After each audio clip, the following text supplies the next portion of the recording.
Vamos estar louvando o hino 211. Consegue pôr dentro aí, por favor?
Nosso Deus é nosso Pai. Nós te louvamos primeiramente, Senhor, porque o Senhor nos deu um sábado muito abençoado. Desde amanhã nós estamos aqui na Tua presença e estamos sendo impactados pelas verdades da Tua palavra, por tantas orientações, por tantos momentos felizes que aqui já desfrutamos. Nós já estamos avançados nesta nova semana e estamos com o nosso coração repleto de gratidão ao Senhor, porque ainda nos encontramos na Tua casa. Amém. Querido Pai, nós estamos felizes porque alguns dos Teus filhos foram valentes, estão aqui desde muito cedo. Quem sabe tem alguns aqui que já estão cansados, com fome, mas assim como Maria, eles escolheram a melhor parte. Eles escolheram estar aqui ainda, ouvindo Tua voz, louvando o Teu nome, testemunhando da Tua bondade e ouvindo as orientações do Senhor. Nós queremos mais uma vez agora, nesse momento tão oportuno, tão solene, que a Tua palavra será aberta, nós queremos mais uma vez que o Senhor fale ao nosso coração. Nós já fomos orientados pelas pregações do irmão Paulo, do irmão Sérgio, e nós não queremos ser diferente. Nós queremos que o Teu Espírito fale em nós e através de nós, para que aquilo que vamos estudar agora neste momento seja utilizado pelo Senhor para mais uma vez impactar a nossa vida. Amém. Nós queremos um melhor despertamento, uma melhor preparação para a Tua volta, é por isso que estamos aqui. O Senhor nos abençoe neste momento, pedimos em nome de Jesus. Amém. Eu queria dizer aos irmãos que nós estamos felizes porque vocês estão aqui. Às vezes a gente fica triste, né? A gente comenta com algumas pessoas, a igreja poderia estar mais repleta de gente. O pastor mencionou aqui, alguns podem, por não ter um motivo justo, não conseguiram estar aqui. E Deus, Ele entende. Alguns, infelizmente, por negligência, preferiram estar em outros lugares. Em relação aos que não vieram por motivo justo, eu acredito que plenamente as bênçãos que nós estamos desfrutando aqui serão estendidas a eles.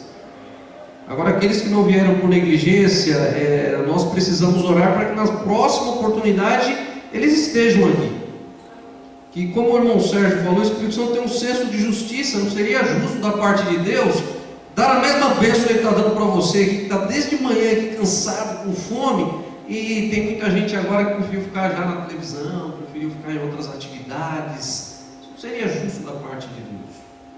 E semelhante Marta e Maria, naquela ocasião que as duas estavam ali sendo agraciadas pela presença de Jesus, Marta foi abençoada porque ela escolheu a melhor parte.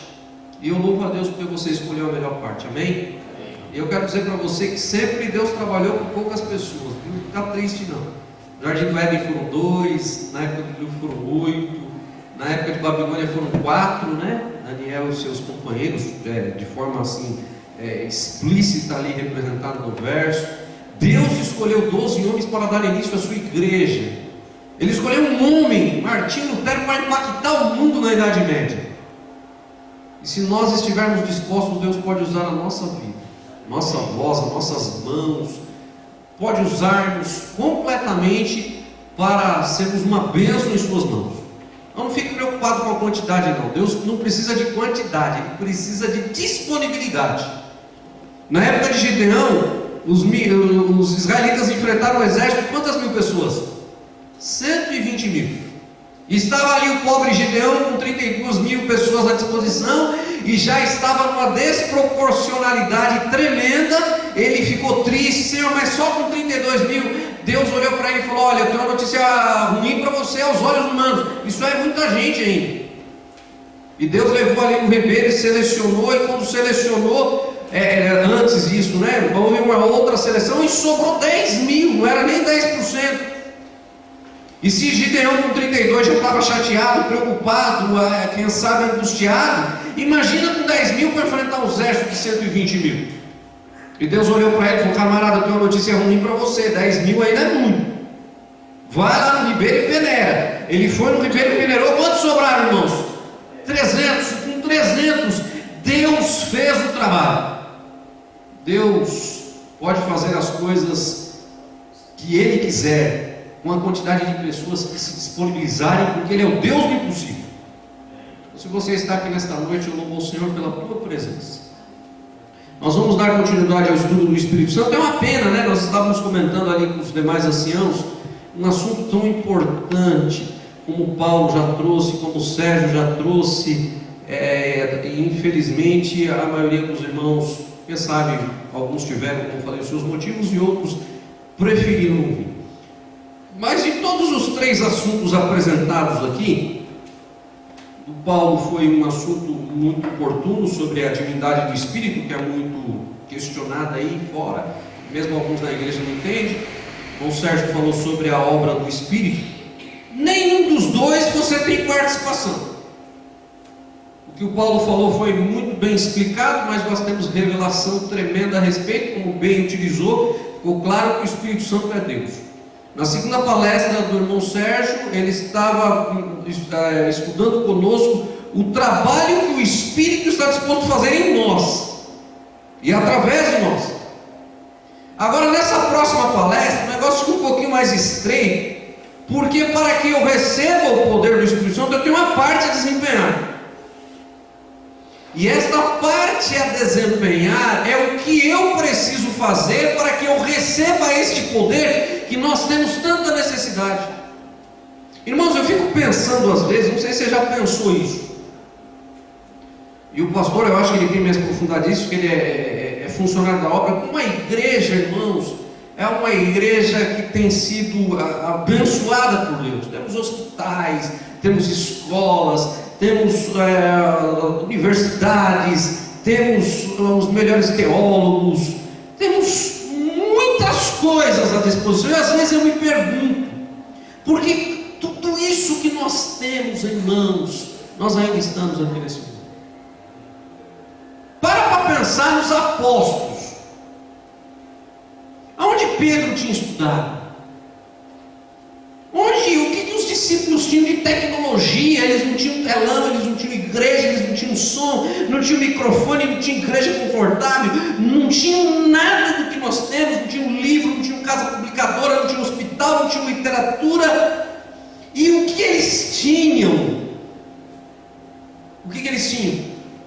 Eles tinham o poder do Espírito Santo, que é exatamente às vezes o que está faltando para nós, com todas as coisas que nós temos de estruturalmente falando. Eles, com o poder do Espírito Santo, eles abalaram o mundo. Quase 3 mil pessoas foram alcançadas para Jesus num único discurso do apóstolo Pedro. Já para pensar com isso. Eu não sei se o pastor tem o cálculo, mas quantas pessoas foram batizadas na nossa associação esse último ano, pastor? Eu acho que a gente chegou a 3 mil.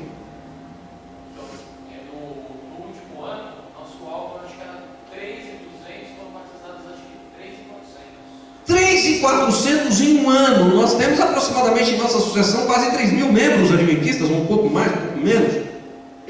E aí que eu me questiono, às vezes eu me pergunto, com tanta estrutura, com tantos membros, por que nós conseguimos batizar 3.400 pessoas em um ano? Uma associação, e os discípulos com 12 pessoas, sem nada que nós temos aqui, batizaram quase 3 mil em um dia. Dá para pensar isso, para se questionar isso? Talvez a resposta clara seja que eles tinham em abundância aquilo que tem nos faltado hoje como igreja.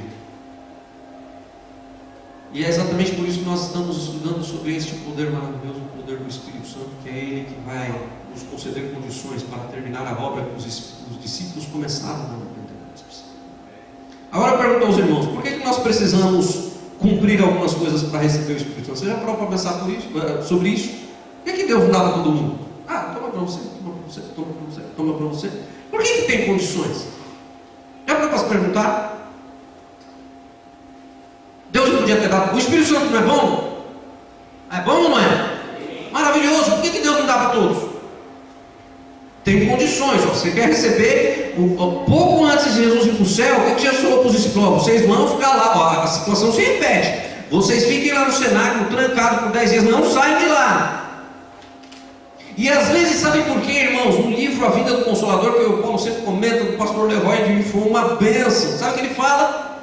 Que antes de sairmos para pregar, nós devíamos fazer o que os discípulos ficaram, permaneceram para receber poder. Talvez hoje, se Jesus fosse um líder como hoje, sabe o que ele fazia? Sai para pregar, distribuam literatura. Vamos imaginar se Jesus fosse um líder como muitos líderes hoje. Ele foi para o céu, ele falaria para os discípulos: vamos pregar, vão em Jerusalém, falem do meu amor. Olha a estratégia de Jesus. Estratégia completamente diferente do que nós estamos acostumados hoje. Antes de sair, Jesus falou: fiquem. Fiquem para quê? Para se prepararem, para buscarem poder, para receberem aquilo que vão capacitá-los a fazerem a obra que vocês precisam fazer. Eles ficaram 10 dias, e nesses 10 dias eles cumpriram algumas condições, e ao cumprirem as condições, o Espírito Santo veio. Quando o Espírito Santo veio, eles podiam sair. Você já parou para pensar? Às vezes eu fico pensando, quando a chuva serôdia for derramada na nossa dispensação aqui, com tudo que nós temos em mão e com o poder do Espírito, o que a igreja não vai fazer? Nós precisamos de condições. Deus nos pede condições. Primeiro, Ele quer saber onde você está disposto, onde você está disposto a ir para receber aquilo que Ele quer dar para você. Eu lembro quando eu era criança, quando eu era criança, os pais geralmente trabalham com motivação, né? Isso é bom para a criança. Se você fizer isso, aquilo. Motivação. E quando nós fazemos algo para alcançar algo que nós queremos, nós demonstramos a intensidade do desejo que nós temos por aquilo. Eu acho que eu já contei isso para os irmãos, mas eu era muito pobre, né? Minha família sempre foi muito humilde, e a gente não tinha muita regalia, né? Como muitos têm, Danone, essas coisas assim. Quando eu era criança era muito raro isso em casa, e eu era fissurado por Danone. Eu lembro que uma vez eu fiquei doente, minha mãe trabalhou pela motivação. Pensa num rapaz medroso para tomar injeção. Minha mãe trabalhou pela motivação. Se você não chorar quando tomar injeção, te dá uma cartela de Danone. Pensa, irmão, uma bezetacil com uma cartela de Danone. E eu cheguei no farmacêutico assim, não sei se eu pensava no Danone ou na bezetacil, né? E aí o farmacêutico olha para você e fala assim: amolece a perna. Você sabe que a bezetacil não tem o que amolece, né? E eu ficava pensando na Danone. Danone é bezetacil. Se não chorar, Danone. Minha mãe ficava na minha orelha: se não chorar, a cartela de Danone. Irmãos, eu não chorei, mas pensa como minha perna ficou. Estava disposto para receber a cartela de Danone e eu paguei o preço. E que preço? Não sei quem já tomou bezetacil sabe o que eu estou falando. Mas nessa noite nós vamos estudar algumas condições. E eu quero me deter especificamente sobre uma delas. E eu quero dizer para os irmãos que isso que eu estou falando aqui para os irmãos, o primeiro que precisa ser alcançado sou eu, viu? Isso que eu estou falando aqui é de extrema importância, a começar pela minha vida. E eu penso que se servir para mim, vai servir para você. Abramos a nossa Bíblia em 2 aos Coríntios, capítulo 7, versículo 1. Uma das primeiras condições para receber o Espírito Santo. 2 Coríntios, segunda carta de Paulo aos Coríntios, capítulo 7, versículo 1.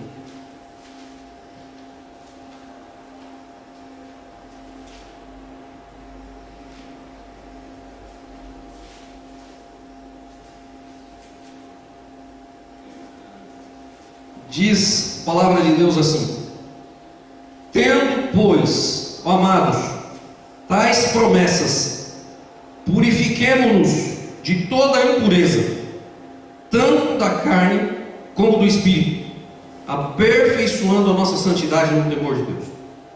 As primeiras condições para nós recebermos o Espírito Santo é limpar o vaso do coração de toda a impureza. O que é impureza? Impureza é algo que contamina, algo que é puro, que se torna contaminado por alguma coisa. E de novo eu me recordo lá quando eu era criança, minha mãe pegava um dinheiro para mim e falava: vai comprar Cândida. E minha mãe parecia que tinha um olfato biônico. Eu estava no portão e ela falava: essa Cândida não é pura. Volta lá para a mulher e pede isso aqui não é puro, isso aqui é água. Ou seja, na visão de olfato da minha mãe, só o cheiro, minha mãe já percebia que a Cândida Vi estava completamente contaminada por água, não era pura, e portanto não servia. Eu estou falando para alguns irmãos que têm carro aqui, o irmão Paulo, o pastor, o Sérgio, o Valmir, o Cláudio e alguns outros irmãos aqui. Uma das coisas que nós temos mais preocupação é quando nós vamos abastecer o carro, né? E você para em algum posto lá, o pessoal fala bandeira branca, né? E você vê a gasolina 4,9, 4,5. Aí algumas pessoas falam assim, ó, esse posto aí tem fama de que a gasolina é adulterada. O que é uma gasolina adulterada? É uma gasolina que está muito contaminada por água e não serve para o seu veículo. Ainda ontem eu fui na casa, estava aqui preocupado com os afazeres do almoço, e comprando com o Almir, ir no mercado e tal, e no final do dia a gasolina estava quase acabando. E eu não conheço muito posto por aqui, fiquei preocupado, onde eu vou. E aí eu precisava lavar o carro, lavei o carro no Carrefour, e eu perguntei para o moço assim, moço, esse posto aqui é bom? Ele falou, pode abastecer tranquilamente que a gasolina é excelente. O que acontece com o carro se a gasolina for colocada a gasolina adulterada nele? O que acontece? Começa a... carro. Sabe o que isso nos ensina? Se na sua mente estiver sendo colocado coisas que possam contaminar, ela não irá funcionar bem para que seja morada e habitação do Espírito de Deus. E aí eu entro com uma pergunta. Nós temos 5 avenidas da alma que Deus nos deixou, né? Olfato, visão, audição, paladar e o tato. Principalmente o que vemos contamina. Se nós não quisermos ter uma mente suja, contaminada, impura, e que esteja habilitada a receber a presença de Deus, nós precisamos evitar ler, ver e ouvir tudo aquilo que insinua pensamentos impuros. E aí eu pergunto para você, que tipo de filme tu assiste, que tipo de programa na TV tu assiste, que tipo de livro que tu lê, que tipo de site você navega? É propósito do inimigo de Deus permitir que nós tenhamos contato com coisas impuras e imundas para que a nossa mente esteja contaminada, e assim sendo, o motor, o combustível do carro da nossa mente não possa ser conduzida por ele com eficácia. Infelizmente tem muita gente na igreja que não estão com a mente lúcida, habilitada, clara, pura, límpida para ouvir a voz de Deus, porque a mente de algumas pessoas estão contaminadas pelo que elas têm assistido, visto, ouvido, lido. Irmãos, nós precisamos fazer uma limpeza. 1 Coríntios 6,19 diz que nós somos templo de quem? Do Espírito Santo. E assim como eu e você não gostamos de ficar num ambiente sujo, imundo, contaminado, eu dei esse exemplo aqui há dias atrás, né? Você está na rua, já deve ter acontecido com você, né? Você está na rua e de repente tem um revestrez em você, já aconteceu isso? Estava no metrô, meu Deus, de repente, né? E agora? Em que banheiro que tu vai quando acontece isso? Primeiro que você encontra. E infelizmente o primeiro que nós encontramos é onde? É um boteco, né? Já percebeu isso? Não é a Casas Bahia, não é a loja. Quando dá um revestrez, o primeiro lugar que você encontra é o pior lugar que poderia ser. E aí você entra assim, agora, o que vai acontecer comigo aqui? E você entra lá, meu Deus, você olha para o ambiente e você fica desesperado, mas ao mesmo tempo você está com uma necessidade tremenda e você fala, vai ter que ser aqui. Mas se pudesse, não seria. Nós não gostamos de ambiente sujo, imundo, contaminado. Da mesma forma, o Espírito, para habitar em nós, ele precisa que nossa mente esteja limpa, purificada, para que ela seja sua morada. Eu gostaria de fazer uma pergunta para você agora, iniciando esse sermão. Como está a sua mente para receber a presença de Deus? Já se perguntou?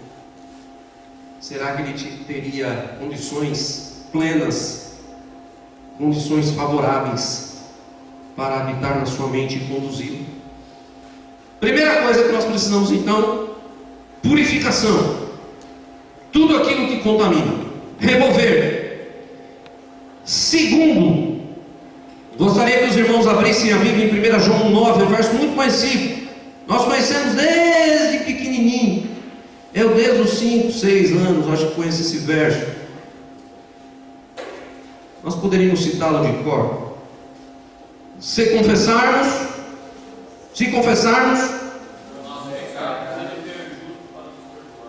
os pecados e nos purificar de toda injustiça.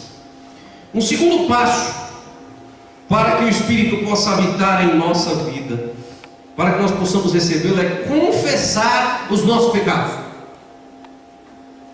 Percebe os irmãos que o Espírito, os discípulos quando estavam lá no cenáculo, antes do Espírito ser derramado, eles precisaram fazer um trabalho de confissão de pecados. E sabe como foi a confissão deles? Não é a confissão que muitas vezes nós fazemos, não. Vai dormir de noite, o que a gente costuma fazer? Algumas pessoas: Senhor, perdoa todos os meus pecados. E Deus pergunta para você: quais são eles? Imaginemos Adão, depois de pecar, Deus à procura dele, como diz Gênesis 3. E Adão, onde você estava? Sabe o que é, Senhor? Foi o que Adão e Eva fizeram, não foi? Sabe o que é? Olha, a mulher que o Senhor me deu, né? Confessou meio que usando uma muleta de justificativa, né? Aí Deus foi para Eva: puxa bem, Eva, por que você foi dar o fruto para o seu marido, Eva? Olha, Senhor, eu errei lá, mas também, Senhor, porque a cobra para quê? Ainda bem que a cobra não falou mais, porque se ela falasse, ela falou: também você pôs uma árvore aí, né? Primeiro ele disse que estava nu, teve medo, nem disse o que havia feito.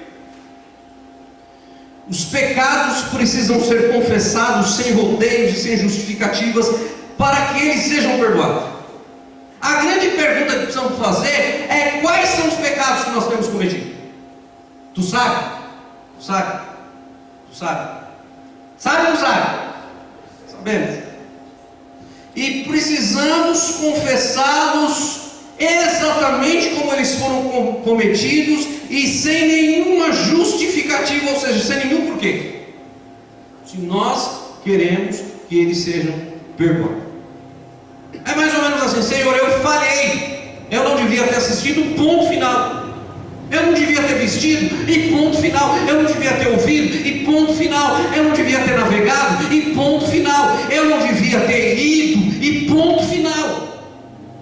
Eu não devia ter ficado tanto tempo no televisor, e ponto final. Eu não devia ter lido aquele livro, e ponto final. Sem rodeios, mas precisam ser confessados exatamente como foram cometidos, se nós quisermos que eles sejam perdoados. Senhor, me perdoa porque eu não devia ter tratado o marido assim, a esposa assim, o filho assim, a mãe assim, o irmão da igreja assim, exatamente como eles foram cometidos. A grande pergunta é: quais pecados que têm cometidos já foram confessados? Para pecados não confessados não existe perdão, segundo o verso. Não confessados não existe perdão. Simples assim. Se confessou, tem perdão. Se não confessou, não tem perdão. Terceira condição para nós recebermos poder do Espírito. Abramos a Bíblia em Provérbios capítulo 28, verso 13. É um verso muito conhecido também. Primeiro, purificar-nos de toda impureza. Segundo, é alguns passos, né? Tem muitos outros, mas eu vou me atentar em alguns. Provérbios 28, verso 13. Salomão, ele fala assim: o que encobre as suas transgressões, o que acontece? Mas o que confessa e deixa vai alcançar o quê? Quando a gente pensa em prosperidade, no primeiro impacto a gente pensa o quê? Carrão, mansão, muito dinheiro no banco. Não é assim que as pessoas aí fora pensam? E é por isso que tem a tal de teoria da prosperidade aí, onde você vai para a igreja para você melhorar financeiramente. Casa, carro, dinheiro. Entendeu? Mas Salomão fala assim: ó, quem cobre as suas transgressões nunca prosperará. E nesse fato aí, nesse aspecto aí, ele não está se referindo a dinheiro, não. Que prosperidade ele está falando aí? Prosperidade espiritual, paz de coração, libertação do sentimento de culpa, como o irmão Sérgio falou. Mas precisa acontecer o quê? Precisa abandonar. Primeiro você confessa, e depois você faz o quê? Abandona. Eu quero fazer você pensar agora um pouquinho. Quando nós conversamos, você pensa: que tipo de pecado tu tem cometido que tu ainda não abandonou? Sabemos quais são? Sabemos. E por que ainda não abandonamos? Para receber o poder do Espírito Santo, aquele pecado conhecido, acariciado, que nós gostamos de cometer, ele precisa ser eliminado. Não é pecado, fraqueza, não. Fraqueza todos nós temos. Deslize todos nós temos. O que Salomão se refere aqui é aquele pecado habitual. O camarada gosta. O camarada sabe, já se acostumou, não quer abandonar, já está, como fala assim, viciado, como a irmã Elza falou. Eu estou viciado naquele site, eu estou viciado naquele programa, eu estou viciado com aquela roupa, eu estou viciado com aquela música, eu estou viciado com aquela comida, não quero largar, eu gosto disso. Se nós estivermos cometendo pecados de forma obstinada, o Espírito jamais poderá ser derramado sobre a nossa vida. Veremos na igreja pessoas sendo alvos da presença do Espírito Santo, enquanto nós estaremos secos, vendo eles serem usados, abençoados pela presença de Deus. Então, se você tem algum pecado acariciado, e você está acostumado, que você está viciado, se você quer receber o Espírito Santo, o que precisa fazer, irmão? Precisa fazer? Abandonar. O Espírito Santo é aquele que vai dividir a igreja nos últimos dias. Semelhante à parábola das 10 virgens, na igreja existem duas classes de pessoas: aquelas que professam religião e não possuem a presença do Espírito Santo, mas cedo ou mais tarde elas abandonarão a fé. E aqueles que são usados pelo Espírito Santo, que são representados pelas virgens prudentes, estão na igreja, são usadas pelo Espírito de Deus, possuem o Espírito Santo na sua vida e ficarão firmes até a volta de Jesus. Sem o Espírito Santo, podemos perder a esperança da salvação. Quarto passo para nós recebermos a presença do Espírito Santo. Apocalipse capítulo 3, versículos 14 e 15.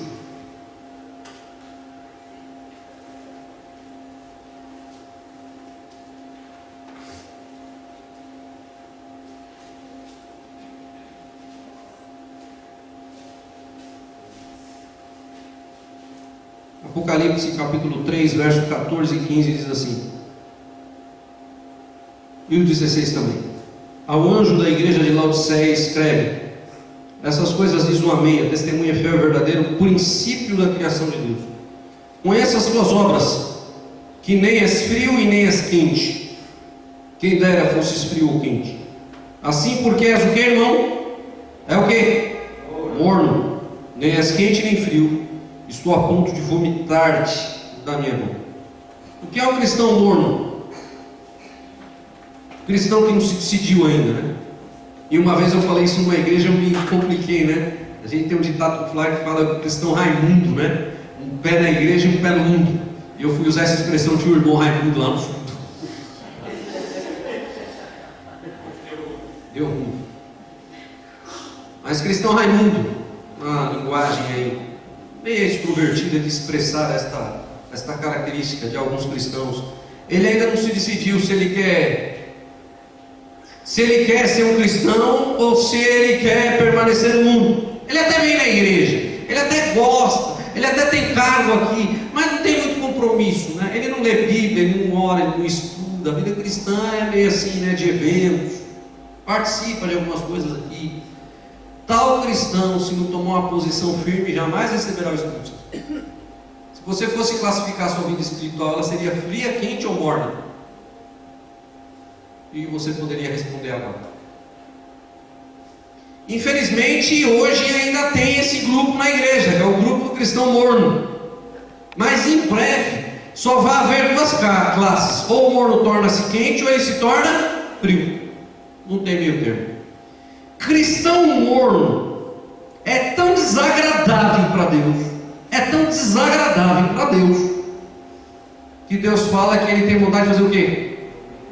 Vomitar. Você já deve ter vomitado algumas vezes, né? Acho que não tem mais sensação mais desagradável do que o vômito. Um cristão morno, formal, sem conversão, sem compromisso, para Deus, era melhor que não fosse. Às vezes, irmãos, a gente fala, vocês são tudo maduros, tudo da igreja, mas às vezes a gente fala algumas palavras, choca, todo mundo fica desesperado. Mas eu não estou falando, não é Bíblia.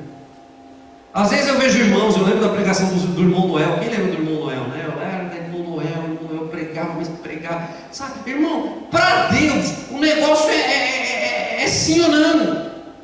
Ou você é cristão, comprometido, dedicado, envolvido, santificando-se, consagrando-se, ou é melhor que não seja. E aí vem algumas pessoas e falam assim: não, irmão, que isso, é melhor nossos jovens, nem que eles estiverem de qualquer jeito, é melhor que eles estarem na igreja. Talvez a curto prazo isso resolva, mas nem Deus pensa assim. Deus falou assim: é melhor ser frio, é melhor alcançar um frio do que um morno. Diz a historinha que muitos contam, né, que o sapo, se você for esquentando a água devagarzinho, ele não percebe, a água fica quente, ele morre queimado, mas não percebe, porque a água foi esquentando aos poucos. Agora já a água fria no sapo, ele pula, sai correndo, fica desesperado. Então, para que nós recebamos o Espírito Santo, nós precisamos tomar partido de que lado nós queremos ficar. Mais um aspecto aqui. Atos 5, verso 29.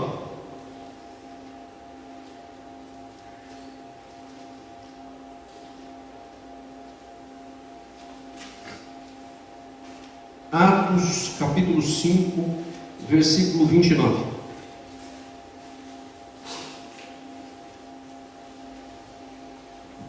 Está meu verso muito conhecido, né? Pedro e João estavam sendo tremendamente perseguidos pelos fariseus, sacerdotes da época. Apanharam, haviam sido presos, e por causa do povo que estava satisfeito com o trabalho que eles faziam, o sumo sacerdote falou para eles assim: a gente vai soltar vocês, mas pelo amor de Deus, fecha a boca. Vamos libertar vocês aqui na surdina, né? Pelo amor de Deus, não fale mais disso não. Eles foram soltos, eu imagino, de noite. E no outro dia de manhã estava Pedro e João pregando, falando de Jesus. Os sacerdotes ficaram pensados: o que acontece? Chamam eles novamente: vocês é doido? A gente bateu em vocês, a gente prendeu vocês, a gente falou para vocês não abrir o bico mais sobre esse Jesus aí, e vocês não param de falar nele. O que Pedro falou? Mais importa obedecer a Deus do que quem? Aos homens. Se nós quisermos receber o poder do Espírito Santo, nós precisamos obedecer a Deus nos detalhes, sem reservas. Independente com quem nós vamos entrar em choque, esposa, filho, marido, mãe, pastor, ancião, diácono, presidente da associação geral, você está firme pela vontade de Deus, meu irmão, permanece nela, qualquer preço. Pode acontecer o que for com você. Nós vivemos uma época do cristianismo muito, sabe, muito tranquilo, relax. Nós não sofremos 10% do que esse pessoal servia aí para servir a Jesus. Nós estamos aqui numa igreja confortável até 8h20 da noite ainda ouvindo a palavra de Deus, tranquilo. Ninguém enche a nossa paciência por causa disso. Você pode varar a noite aqui em vigília, ninguém está te perturbando. E infelizmente muitos não querem. Lá naquela época não era fácil servir a Jesus, e eles eram fiéis, dando a própria vida por causa daquilo que eles acreditavam. Você tem sido obediente a Deus naquilo que Ele pede para você? Às vezes é na igreja, irmãos. Vocês sabem que a gente está enfrentando problemas aqui com pessoas dentro da igreja se levantam, pregando heresias, falsas teorias, falsos ensinamentos aqui. E Deus fala para você, você precisa obedecer a Deus nos detalhes. Mesmo que o marido falar, vou embora, vai com Deus, irmão. Mesmo que não, ó, eu lembro minha mãe, eu era criança, minha mãe caiu no erro de casar com meu pai, ele não era da igreja. O pastor orientou, falou, não casa. Não, mas é Sansão, né? Agradou meus olhos. Não sei se meu pai era bonito, ele tinha um orelhudo pra caramba, mas minha mãe gostou dele. Casou. Meu pai, como todo não adventista, prometeu que não ia atrapalhar, que não ia ser e tal, que não ia causar estrago, mas foi um martírio para ela. A vida inteira sofrendo com ela. Seguia ela na igreja. Ela ia na igreja, ia atrás, falava que ela estava atrás do meio, com o pastor, com o irmão. E ela às vezes escondida para a igreja. Ela conta para nós que mais ou menos no final da década de 1970 foi um pastor pregar na igreja onde nós frequentávamos, Vila Carrão, e ele fez aquele sermão que ela precisava ouvir. E o verso que ele usou foi aquele que Jesus disse que aquele que não estava disposto a largar pai, mãe, marido, filho, irmão, tio, primo, sei lá quem seja, por amor a dele, não era digno dele. Naquele dia em diante, minha mãe falou que chegou em casa, olhou para o meu pai e falou: você casou comigo, você já sabia quem eu era, portanto, se você quiser viver comigo, vai ser assim. Se não quiser, você decide o que você quer fazer da sua vida. E de lá para cá, ela continuou sendo perseguida, mas continuou sendo fiel a Deus. Criou nós todos no caminho de Deus. Deu um excelente testemunho. Você está disposto a obedecer a Deus até as últimas consequências? Eu quero ir para os dois últimos aspectos aqui. Eu quero me deter de forma especial em um deles. Convido os irmãos a abrirem a Bíblia em Provérbios capítulo 6. Eu vou encerrar com mais dois, esse e mais um. E eu quero dizer aos irmãos que esse aqui é complicado. Precisamos melhorar nesse aspecto.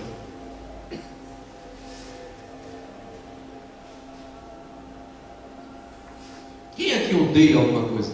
Não gosta de algo? Não gosta. Quem aqui não gosta? Sempre tem algo que a gente não gosta. Tem algo que a gente não gosta, mas tem algo que a gente detesta ao cúmulo.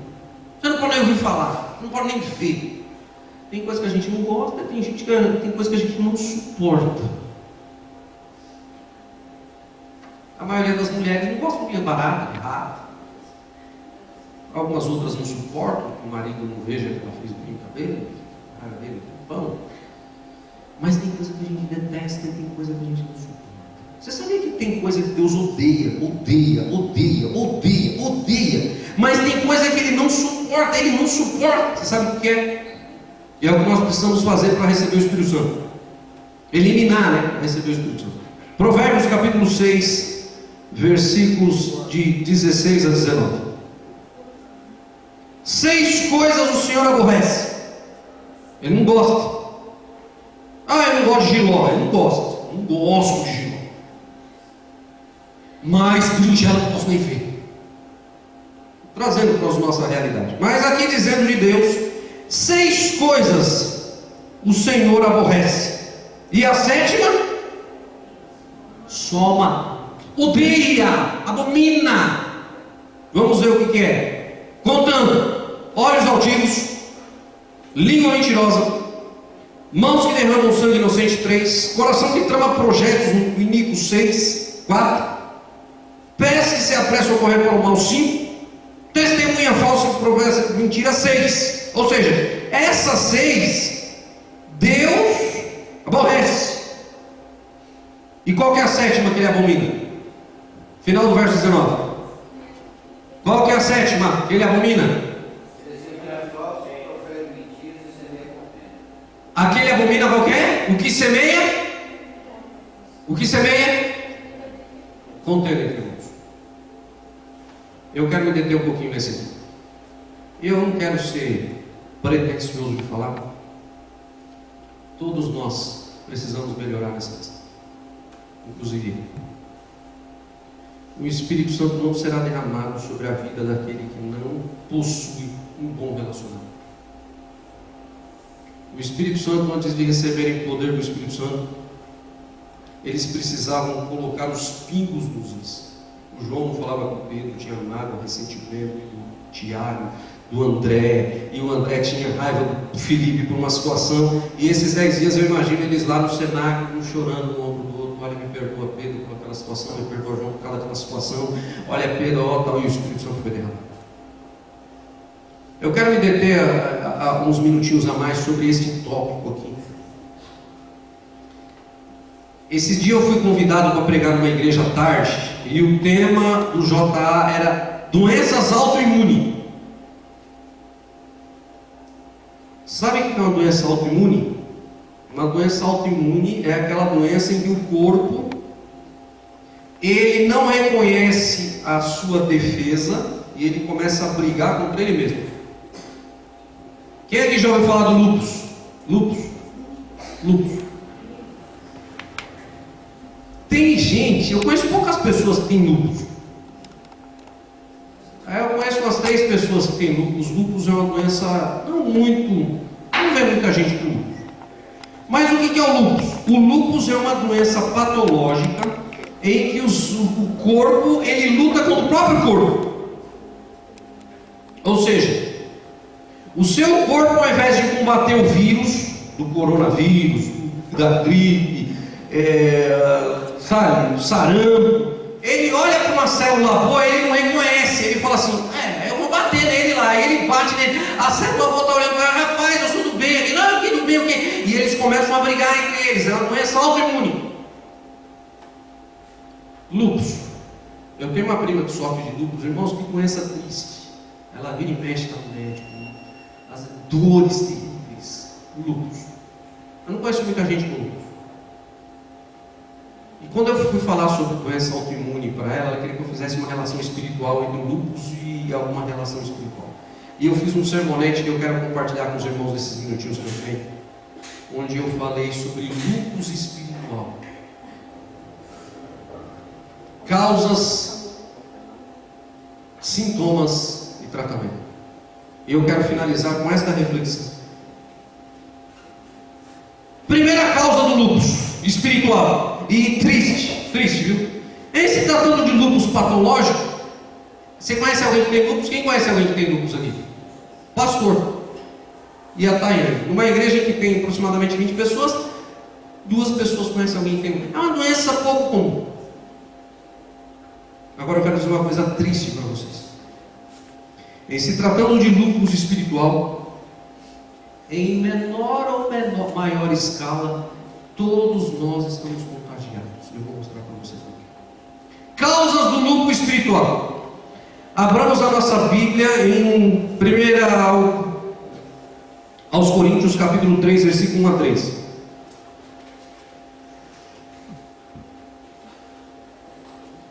Quando nós estamos brigados com alguém, eu não sei se acontece, é comum, irmãos, eu faço isso, você faz isso. Mas a primeira coisa que nós costumamos fazer, a gente costuma ter aquele senso de defesa, né?